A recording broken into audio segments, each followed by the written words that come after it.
आज आपण या पार्ट 4 या टॉ या लेक्चरमध्ये आपण विभाजन मूल्य हे टॉपिक बघणार आहोत.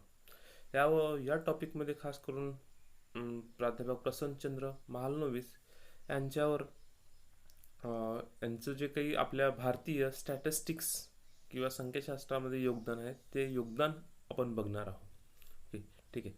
तर संख्याशास्त्र दिन प्राध्यापक प्रसन्नचंद्र महालनोबिस हे भारतीय संख्याशास्त्रज्ञ होते.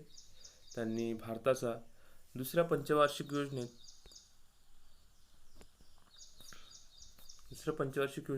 योजनेत आहे 1556 ते 61 औद्योगिकरणाची रचना तयार केली. यालाच आपण महालनोबिस प्रारूप सुद्धा असं म्हणतो. ठीक आहे. ज्यावेळेस भारत स्वतंत्र झाला आणि त्यानंतर पंतप्रधान नेहरूंच्या काळामध्ये भारतामध्ये तीव्र औद्योगिकरणाची गरज वाटू लागली आणि म्हणून मग पी सी महालनोबिस यांनी दिलेले जे काही औद्योगिकरणावर आधारित पंचवार्षिक योजना होती त्याचं प्रारूप होतं ते प्रारूप भारतामध्ये लागू करण्यात आलं. 1956 आणि 61च्या काळामध्ये भारतामध्ये अनेक अवजड उद्योगांची स्थापना करण्यात आली होती. त्याचं सगळं प्रारूप जे होतं ते पी सी महालनोबिस यांनीच ते स्ट्रक्चर तयार केलेलं होतं. तर याच्यामध्ये पी सी महालनोबिस यांनी 2 सामग्री संचाची तुलनात्मक गणना करण्यासाठी मापन तयार केले आहे. यालाच आपण महालनोबिस डिस्टन्स असं सुद्धा म्हटलं जातं. यालाच महालनोबिस अंतर्गणना असंही म्हटलं जातं. तसेच त्यांनी वेगवेगळ्या गटातील लोकांच्या सामाजिक आर्थिक परिस्थितीची तुलना, भाजक आलेखी विश्लेषण ही संख्याशास्त्रीय पद्धत तयार केली. या संख्याशास्त्रीय पद्धतीच्या माध्यमातून त्यांनी क्रॉपिंग एरियाज असेल, टी ड्रिंकिंग हॅबिट्स असेल किंवा त्यानंतर एम्प्लॉयमेंट असेल, या अनेक गोष्टींचा अभ्यास संख्याशास्त्रीय ज्ञानाच्या माध्यमातून वापरण्यात आला. यांनी जी काही महालनोबिस अंतर्गणना किंवा महालनोबिस डिस्टन्स ही नावाची जी कन्सेप्ट आणली होती ती भारतामध्ये पहिल्यांदा झूलॉजिकल सर्वे ऑफ इंडिया नागपूरच्या माध्यमातून भारतामध्ये राबवण्यात आली होती आणि त्या माध्यमातून नंतर मग त्यांनी भारतामध्ये इंडियन स्टॅटिस्टिकल इन्स्टिट्यूट पण स्थापन केलं, ज्याला 1959 नंतर डीम्ड युनिव्हर्सिटीचा सुद्धा म्हणून मान्यता दिलेली होती भारत सरकारने. त्यांचं जे योगदान बघू, काय योगदान आहे तर नेमकं भारतीय अर्थशास्त्रामध्ये आर्थिक नियोजन आणि संख्याशास्त्रीय विकास या क्षेत्रातील उल्लेखनीय योगदानाची दखल घेऊन भारत सरकारने 29 जून हा त्यांचा जन्मदिन संख्याशास्त्र दिन म्हणून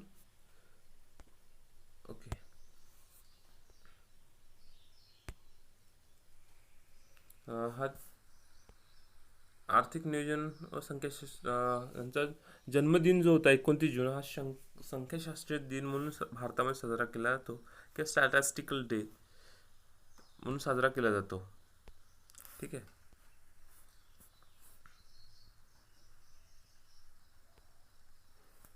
त्यानंतर राष्ट्रीय पातळीवर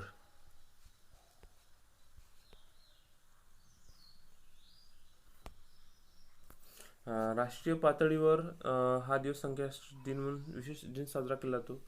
आर्थिक विषमता, दारिद्र्याची मोजमाप, दुष्काळजन्य परिस्थिती यांचा अभ्यास करण्यासाठी शासनाकडून दशमक पद्धती वापरली जाते. दशमकाचा वापर गुंतवणूक क्षेत्रामध्ये, विशेष करून म्युच्युअल फंडासारख्या पोर्टफोलिओ गुंतवणूक क्षेत्राची कामगिरी करण्यासाठी अभ्यास केला जातो. ठीक आहे. त्यानंतर चतुर्थक म्हणजे काय बघू. ज्या संख्या संपूर्ण निरीक्षणाचे समान 4 भाग करतात त्यांना चतुर्थक असे म्हणतात. चतुर्थक हे 3 असतात. कोणते आहेत ते बघू. यामध्ये दिले नाही आहे. ठीक आहे. हा काही इतका क्लिअर करण्यासारखा भाग नाही आहे. यानंतर महाराष्ट्राची अर्थव्यवस्था काय आहे ते बघू. भारतामध्ये महाराष्ट्र एक खूप मोठं स्टेट आहे, ज्याचा जवळपास भारताच्या एकूण इकॉनॉमीपैकी 20% अर्थव्यवस्था किंवा 20% आकार जो आहे फक्त महाराष्ट्राचा आहे.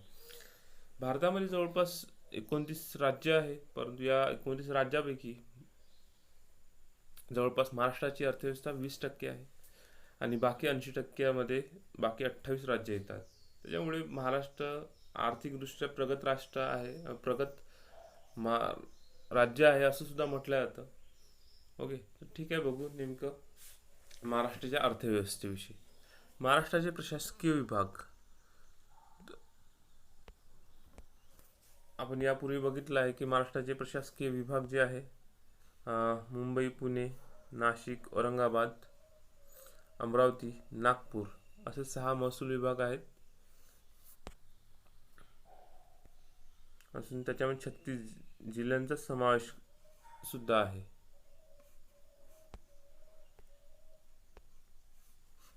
36 जिल्ह्यांचा समावेश आहे. महाराष्ट्र राज्य भौगोलिक दृष्ट्या देशाचे 3रे मोठे राज्य असून त्याचे क्षेत्रफळ 3.8 लाख चौरस किमी आहे. महाराष्ट्र हे नागरिककरण झालेलं, अर्बनायझेशन झालेलं राज्य असून महाराष्ट्रामध्ये 45.20% लोकसंख्या नागरी भागात राहते, म्हणजे शहरी भागात राहते. ठीक आहे. त्यानंतर 2011च्या अहवालानुसार महाराष्ट्राचे लिंग गुणोत्तर सेक्स रेशिओ आहे 929 स्त्रिया, म्हणजे 1000 पुरुषामागे 929 स्त्रियांचं प्रमाण महाराष्ट्रामध्ये आहे. त्यानंतर महाराष्ट्रात राज्याच्या जनगणना किंवा जनगणनेनुसार साक्षरता दर जो आहे तो 82.3% होता. ओके. त्यानंतर महाराष्ट्राच्या आर्थिक पाहणी 2016-17 नुसार इतर राज्याच्या तुलनेत महाराष्ट्राचे स्थूल राज्यांतर्गत दरडोई उत्पन्न जे आहे ते सर्वाधिक आहे. मी तुम्हाला आता सांगितलं की महाराष्ट्राची अर्थव्यवस्था एकूण भारताच्या अर्थव्यवस्थेची 20% जवळपास आहे. त्यामुळे इथल्या ज्या लोकसंख्येनुसार दरडोई उत्पन्नाचे सर्वाधिक आहे. दरडोई उत्पन्न कसं काढायचं, तर एक साधी गोष्ट आहे. समजा आपल्या क्लासमध्ये 100 लोक आहे आणि इथल्या प्रत्येक व्यक्तीचं उत्पादन जवळपास 10,000 20,000 असं जर असेल आणि या 100 जर समजा सगळ्यांचं उत्पन्न मिळून जर 1 लाख होत असेल, ओके, याला 100ने डिवाइड केल्यानंतर जे गणित जे आन्सर येतं तेच प्रत्येकाचं दरडोई उत्पन्न होईल. ओके, यालाच आपण पर कॅपिटा इन्कम असं सुद्धा म्हणतो आपण. ओके. महाराष्ट्राच्या अर्थव्यवस्थेची वैशिष्ट्य पुढीलप्रमाणे: विपुल नैसर्गिक साधनसंपत्ती. महाराष्ट्रामध्ये नैसर्गिक साधनसंपत्ती मोठ्या प्रमाणात आहे. म्हणजे विदर्भाचा विचार केला तर चंद्रपूर किंवा विदर्भातला जो काही पूर्व विदर्भ आहे त्या पूर्व विदर्भामध्ये नैसर्गिक साधनसंपत्ती मोठ्या प्रमाणात आहे. त्याच पद्धतीने कोकणमध्ये सुद्धा नैसर्गिक साधनसंपत्ती मोठ्या प्रमाणात आहे. दुसरा पॉईंट आहे कुशल मनुष्यबळाची उपलब्धता. हा कोणत्याही अर्थव्यवस्थेसाठी सगळ्यात महत्त्वाचा भाग आहे किंवा गरज आहे. कुशल मनुष्यबळ जे वेल ट्रेन मनुष्यबळ आहे, एज्युकेटेड मनुष्यबळ आहे. त्यांचा वापर उद्योगांमध्ये, विविध कारखान्यांमध्ये, अनेक सेवा क्षेत्रामध्ये होतो, ज्याच्यामुळे तिथल्या अर्थव्यवस्थेला पाठबळ मिळतं. त्यानंतर अद्ययावत तांत्रिक सुधारणा. टेक्नॉलॉजीच्या बाबतीत सुद्धा महाराष्ट्र आघाडीवरचं राज्य आहे. अनेक नवीन टेक्नॉलॉजीचा वापर उद्योगांमध्ये असेल, कच्च्या प्रोड्युसिंग कंपनीमध्ये असेल किंवा IT सेक्टर असेल, या अनेक क्षेत्रामध्ये नवीन डेव्हलप टेक्नॉलॉजीचा वापर करण्यात येतात. त्यानंतर एक चौथा मुद्दा आहे विकसित पायाभूत सुविधा. एखाद्या राज्याचा विकास करायचा असेल तर तिथल्या पायाभूत सुविधा सगळ्यात महत्त्वाच्या आहे. रस्ते असेल, एअरपोर्ट असेल, रेल्वे असेल, दळणवळणाची साधने असेल, त्याच पद्धतीनं मोठ्या बाजारपेठेची उपलब्धता करणं आहे. त्यानंतर बेसिक ज्या काही स्ट्रक्चर असेल, सेवा असेल, त्यासुद्धा उपलब्ध करून देणं हे राज्य सरकार महत्त्वाचं काम आहे.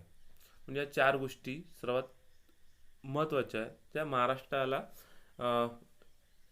महाराष्ट्राला मिळालेले आहे. नैसर्गिक साधनसंपत्ती असेल, कुशल मनुष्यबळ असेल, अद्ययावत तांत्रिक सुधारणा असेल आणि विकसित पायाभूत सुविधा.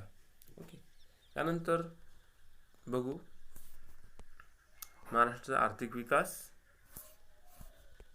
कृषी क्षेत्रामध्ये महाराष्ट्र कशा पद्धतीचं कोणत्या पद्धतीने ग्रोथ करणारं राज्य आहे ते बघू. कृषी संलग्न क्षेत्रातील राज्याचे एकूण उत्पादनाचे मूल्यवर्धित प्रमाण 2001-2 मध्ये 15.3% होते आणि 2016-17 12.2% इतकी कमी झाल्याचे दिसून येते. आता तुम्हाला इथे तुलनात्मक अंतर किंवा डिस्टन्स लक्षात येईल.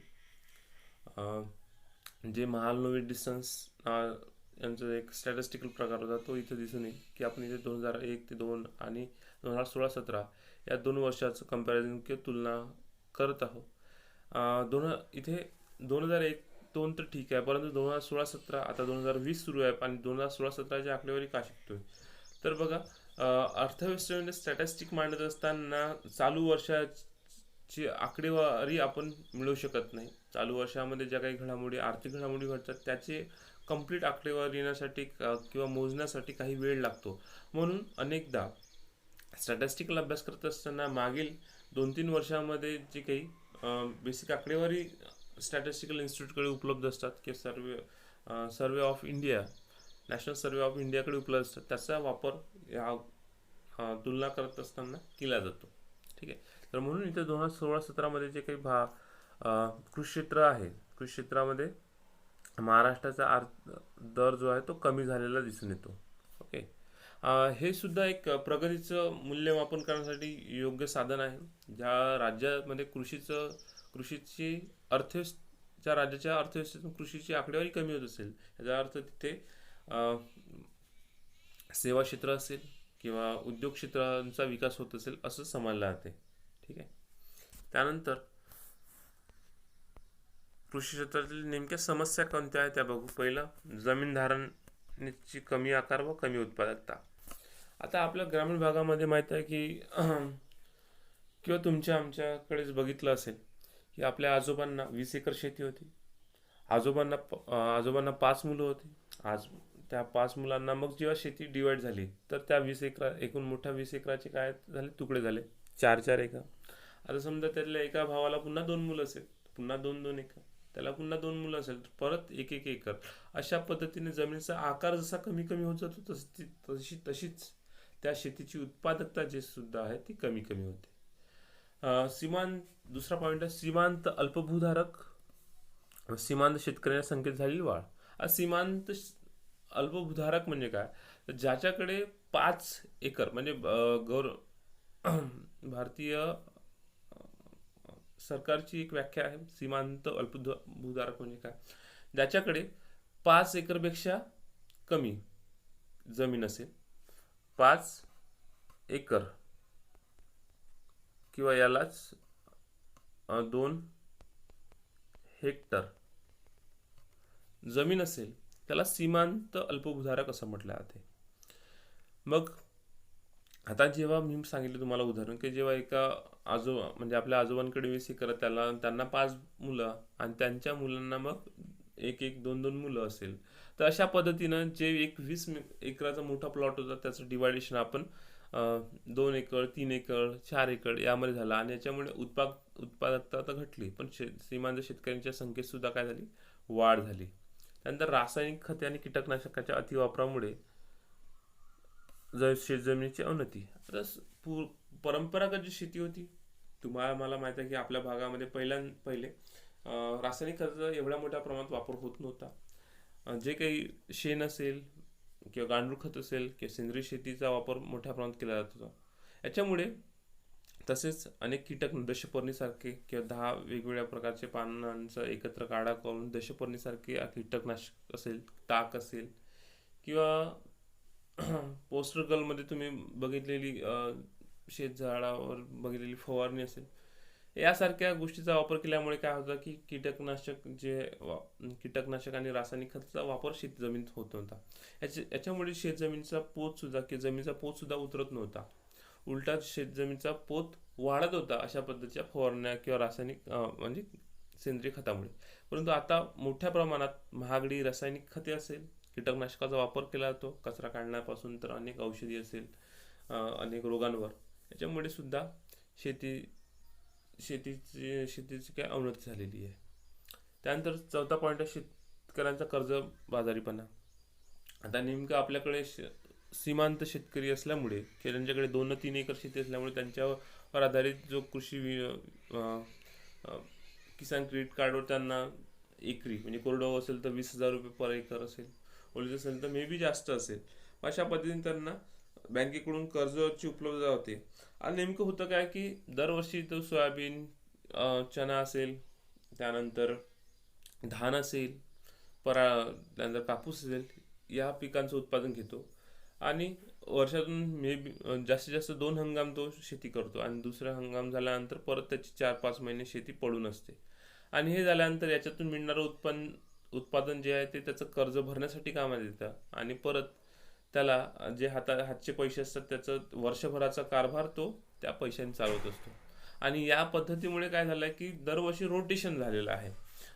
पहिले कर्ज घ्यायचं, मग कर्ज घेतल्यानंतर त्याच्या माध्यमातून शेती करायची, शेतीचं उत्पन्न निघालं का परत कर्ज भरायचं. याच्यामुळे दरवर्षी अशाच पद्धतीमुळे काय झालेलं आहे की शेतकरी कर्जबाजारीपणाकडे गेला आहे. सोबतच मोठ्या प्रमाणात म्हणजे मुलींचे लग्न असेल, मुलांचे लग्न, याच्यासाठी मोठ्या प्रमाणात कर्ज काढणे, या सगळ्या गोष्टीमुळे शेतकरी कर्जबाजारी झाले आहे.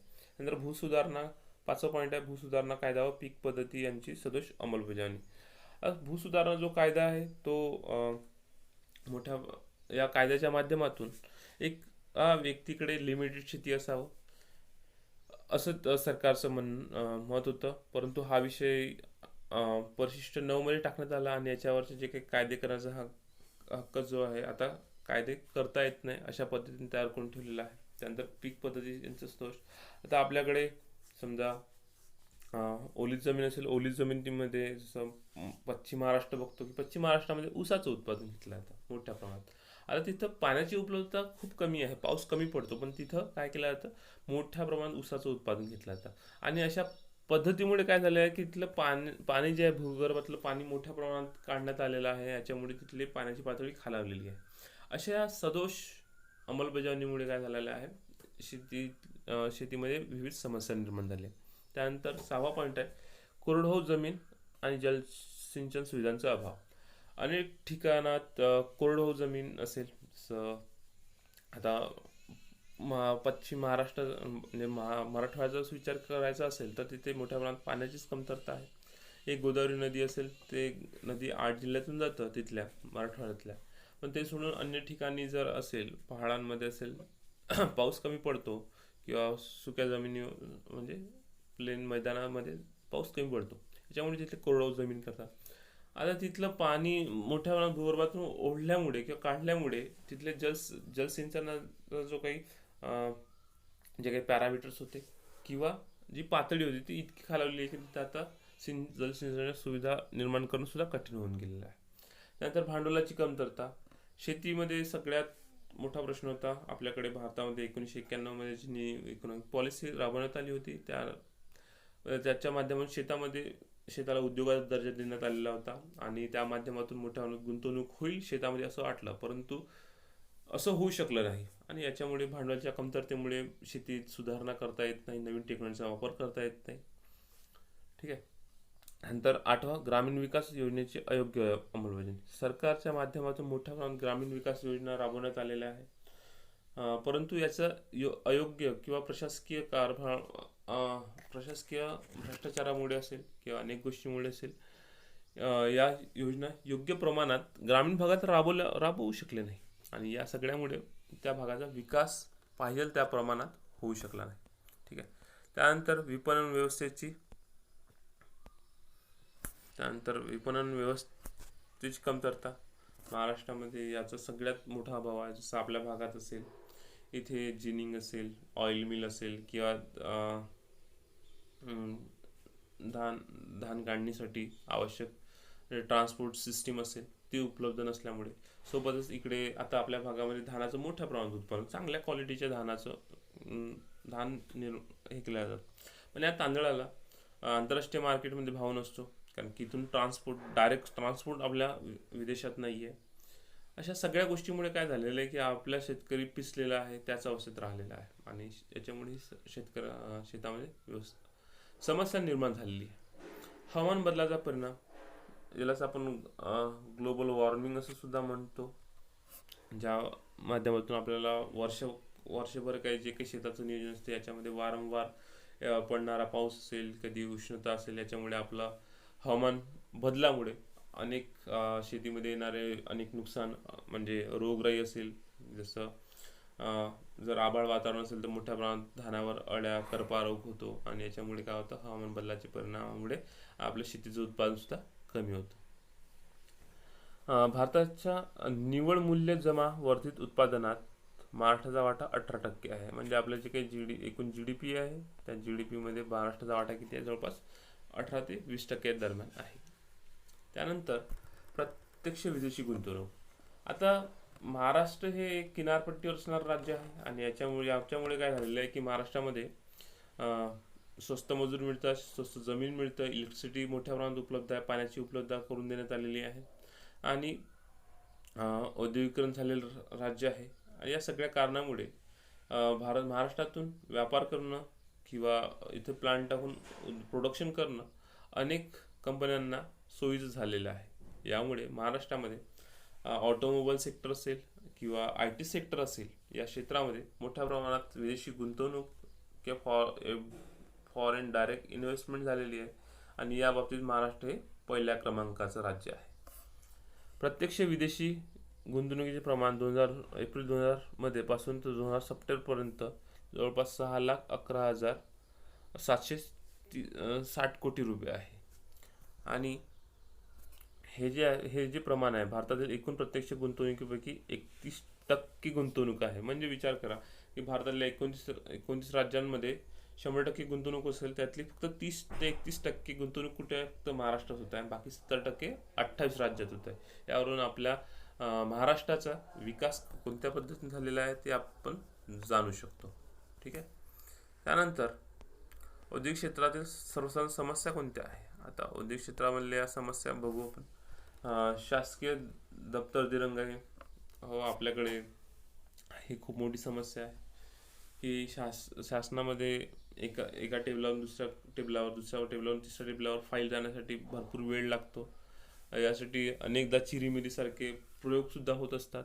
त्यानंतर कौशल्य विकासाच्या संधीची कमतरता, आपल्याला आपली संधी दाखवून आपल्यामध्ये असणारे जे काही कौशल्य आहे हे दाखवण्यासाठी योग्य प्लॅटफॉर्म मिळत नाही आणि याच्यामुळे सुद्धा उद्योग क्षेत्रातले समस्या निर्माण झालेली आहे. म्हणजे अनेक जसं जुगाड टेक्नॉलॉजी असेल किंवा अन्य क्षेत्रामध्ये खूप मोठ्या प्रमाणात तंत्रज्ञानाची निर्मिती होत आहे, परंतु त्याला योग्य जर उद्योग स्थापन करण्यासाठी असेल किंवा मोठ्या उद्योगांना ती तंत्रज्ञान विकण्यासाठी योग्य संधी मिळत नाही आणि याच्यामुळे काय झालेलं आहे की औद्योगिक क्षेत्रात समस्या निर्माण झाली आहे. सुधारित तंत्रज्ञानाचा अभाव. आता ज्या काही नवीन म्हणजे काळ जसा बदलत आहे, जसा देशाचा राज्याचा विकास होत आहे, त्या पद्धतीने नवीन तंत्रज्ञानाची गरज आहे. आणि ही तंत्रज्ञानाची गरज जर ते राज्य जर भागवू शकत नसेल किंवा ते क्षेत्र जर भागवू शकत नसेल, तर त्याच्यामुळे उद्योग क्षेत्रात नवीन तंत्रज्ञान निर्माण होऊ शकत नाही आणि याच्यामुळे नवीन तंत्रज्ञानामुळे काय होतं की मोठ्या प्रमाणात उत्पादन वाढतं आणि ते उत्पादन जर वाढलंच नाही तर त्या राज्याचा सुद्धा विकास होणार नाही. त्यानंतर पायाभूत सुविधांचा अभाव. अनेक ठिकाणी आपण बघितलं आहे की आपल्याला आवश्यक आहे, रोड आहे, रेल्वे आहे, एअरपोर्ट्स आहे, त्यानंतर जवळ समुद्र असावा, त्याच्या माध्यमातून स्वस्तात स्वस्त काय ट्रान्सपोर्ट करता येईल. त्यानंतर विविध पाणी असेल, वीज असेल, मनुष्यबळ असेल, कौशल्ययुक्त मनुष्यबळ असेल, त्यानंतर जमीन असेल, अशा सगळ्या गोष्टींचा पायाभूत सुविधांमध्ये समावेश होतो. आणि या जर सुविधा जर मिळाल्या नाही तर तो उद्योग सुद्धा काय होईल, मागासलेला होईल किंवा त्याच्यात प्रगती होणार नाही. नवीन उद्योजकांना प्रोत्साहनाचा अभाव. जसं उदाहरण घेता येईल की महाराष्ट्रातल्या लोकांना उद्योग जमत नाही असं म्हटलं जातं, परंतु तुम्हाला उदाहरणं माहिती आहे किर्लोस्कर असेल किंवा अनेक वेगवेगळे उद्योग, लोणावळा असेल किंवा मुकेश अंबानी असेल, की असे मोठे मोठे उद्योग आपण वेगवेगळ्या एवढ्या नावाची असतो. परंतु महाराष्ट्रीयन जे काही मुख्य लोक आहे, मराठी लोक आहे, ते उद्योगामध्ये घुसण्याचा प्रयत्न करत नाही किंवा उद्योग स्थापन करण्याचा प्रयत्न करत नाही, धजावत नाही. कॉन्फिडन्स नसल्यामुळे असेल किंवा विविध आर्थिक समस्या असेल, याच्यामुळे नवीन नवीन उद्योगाच्या प्रोत्साहनच मिळत नाही. याच्यामुळे सुद्धा उद्योगांची कमतरता निर्माण होते. विकास कार्यक्रमाचा अभाव. अनेक विकास कार्यक्रमाच्या माध्यमातून उद्योग स्थापन करता येईल, औद्योगिकरणातल्या समस्या कमी करता येईल यासाठी प्रयत्न केला जातो. परंतु हे कार्यक्रमच होत नसल्यामुळे किंवा योग्य प्रमाणात राबवल्या जात नसल्यामुळे काय होतं, त्या भागाचा विकास होत नाही, उद्योगांचा विकास होत नाही. त्यानंतर प्रादेशिक असमतोल. आता मी तुम्हाला सांगितलं की महाराष्ट्र आणि उत्तर प्रदेशची जर तुलना केली किंवा महाराष्ट्रातील विदर्भ आणि मराठवाड्याची तुलना केली तर विदर्भामध्ये मोठ्या प्रमाणात उद्योगांची निर्मिती झालेली आहे, परंतु मराठवाड्यामध्ये त्याच पद्धतीने उद्योगाची निर्मिती होणार नाही. पण महाराष्ट्र तसंच विदर्भाचाच विचार केला तर पूर्व विदर्भ डेव्हलप झालेला आहे औद्योगिकरणाच्या बाबतीत, परंतु पश्चिम विदर्भ अजूनही मागासलेला आहे. तसा हा प्रादेशिक असमतोल आपल्याला दिसून येतो. त्यानंतर सेवा क्षेत्र सर्वात महत्त्वाचं आहे. जसं इतर क्षेत्राच्या तुलनेत स्थूल राज्यांतर उत्पन्न म्हणजे GDP जे काही आहे, ग्रॉस डोमेस्टिक प्रोडक्ट, सेवा क्षेत्राचे योगदान सर्वात जास्त असून 2017-18 मध्ये किती आहे ते 54.5. आता आपण 3 क्षेत्र बघत होतो. पहिलं कृषी क्षेत्र, त्यानंतर दुसरं उद्योग क्षेत्र आणि तिसरं आता सेवा क्षेत्र. यातलं आपण बघितलं आहे कृषी क्षेत्र आहे ते 12% आहे आणि हे 54% आहे. म्हणजे हे 54 आणि 12 म्हणजे जवळपास 66 आणि बाकी राहिलेलं जे आहे 34% हे कोणतं आहे, उद्योग क्षेत्र 34% आहे असं आपल्याला म्हणता येईल. तर या सगळ्या 100% जर हे तिन्ही क्षेत्र जर बघितले, यातला मोठा जो भाग आहे 50% पेक्षा जास्त तो काय सेवा क्षेत्रात संबंधित आहे. ठीक आहे, याच्या 54.50% इतकी महाराष्ट्राची अर्थव्यवस्था आहे. नंतर याच्यामध्ये पायाभूत सुविधाचे वर्गीकरण पाहू. आर्थिक पायाभूत सुविधा, ऊर्जा असेल, वाहतूक असेल, संदेशवहन असेल आणि सामाजिक पायाभूत सुविधा कोणत्या, आरोग्य आणि शिक्षण. ह्या महत्त्वाच्या पायाभूत सुविधा यांचा वापर जर झाला तर त्या राज्याचा, त्या देशाचा मोठ्या प्रमाणात विकास होतो. ठीक आहे.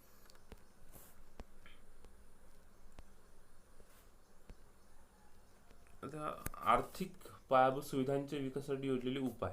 पहिला आहे वीज निर्मिती क्षमता वाढवणे, त्यानंतर ग्रामीण विद्युतीकरण, नेटवर्क सुधारणा, ऊर्जा संवर्धनासाठी कार्यक्रम, राज्यातील ग्राहकांना LPG गॅस योजनेचा थेट लाभ जसं उज्ज्वला योजना आहे त्या पद्धतीनं. त्यानंतर राज्याच्या रस्ता विकास योजनेची अंमलबजावणी, 3.3 लाख किलोमीटर रस्ते विकसित करणे हे योजनेचे लक्ष्य आहे. त्यानंतर मुंबई नागपूर मेट्रो रेल्वे सुरू झालेली आहे. याच पद्धतीने नाशिक असेल, औरंगाबाद असेल आणि पुणे या शहरांमध्ये सुद्धा मेट्रो प्रकल्प राबवण्याची योजना आहे. त्यानंतर बंदरांच्या सर्वांगीण विकासासाठी महाराष्ट्र बंदर विकास धोरण सुरू करण्यात आले आहे. याच्यामध्ये आपलं मुंबई असेल, बॉम्बे असेल, त्यानंतर JNPT असेल, अशा पद्धतीनं महाराष्ट्राच्या किनारपट्टीवर जवळपास छोटे मोठे 48 बंदरं आहेत. त्यानंतर सागरमाला कार्यक्रम असेल, सागरमाला कार्यक्रम आपण ऐकलेला आहे, ज्याच्या माध्यमातून विविध बंदरं रस्त्यांनी रेल्वेच्या माध्यमातून पूर्ण राज्यांमध्ये जोडणे आहे, याला सागरमाला कार्यक्रम आहे. त्यानंतर 30 सप्टेंबर 2017 रोजी महाराष्ट्रात नोंदणीकृत इंटरनेट ग्राहकांची संख्या 5.45 कोटी इतकी आहे, जे इतर राज्यापेक्षा जास्त आहे. आणि मे बी कोरोनाच्या काळामध्ये याची संख्या 10 कोटीच्या जवळपासही वाढली असू शकते. ठीक आहे. नंतर पर्यटन बघू. पर्यटन महाराष्ट्राच्या पर्यटनाचा विकास व्हावा म्हणून राज्य सरकारने महाराष्ट्र पर्यटन धोरण 2016 अंमलात आणलेले आहे. ते बघू. नेमकं महाराष्ट्र पर्यटन धोरणाचा काय समावेश करण्यात आलेला आहे. तर 2025 पर्यंत महाराष्ट्राला अग्रगण्य पर्यटन स्थळ बनवणे हे सरकारचं मुख्य उद्दिष्ट आहे. पर्यटनातील गुंतवणूकदारांना आकर्षित करून 30,000 कोटीपर्यंत रक्कम वाढवणे. यामध्ये मोठ्या प्रमाणात जर गुंतवणूक झाली तर या क्षेत्राचा विकास होईल. त्यानंतर पर्यटन उद्योगात 10 लाख अधिक रोजगाराची निर्मिती करणे. त्यानंतर महाराष्ट्र पर्यटन विकास महामंडळाची एक नोडल एजन्सी संस्था असून ती धोरणाची अंमलबजावणी करते. महाराष्ट्र पर्यटन विकास महामंडळ महाभ्रमण ही योजना कार्यान्वित करण्यात आलेली आहे. नंतर अंतर कृषी पर्यटन, ग्रामीण पर्यटन, अन्न पर्यटन, वन विहार, आदिवासी जीवनशैली इत्यादी प्रकल्प एकाच अधिपत्याखाली राबवले जातात. त्यानंतर 31 मार्च 2017 नुसार 1.95 लाख सहकारी संस्था असून त्यांचे सभासद आहे 5.25 लाख सभासद महाराष्ट्रामध्ये आहेत. अशा पद्धतीने ही महाराष्ट्राची अर्थव्यवस्था आपण बघितलेली आहे. त्यामध्ये पर्यटन उद्दिष्ट बघितले आहे सरकारचे. ठीक आहे. तर या सगळ्या बेसिक कन्सेप्ट होत्या महाराष्ट्राच्या अर्थव्यवस्थेविषयी असेल किंवा क्षेत्राविषयी असेल. ठीक आहे. धन्यवाद.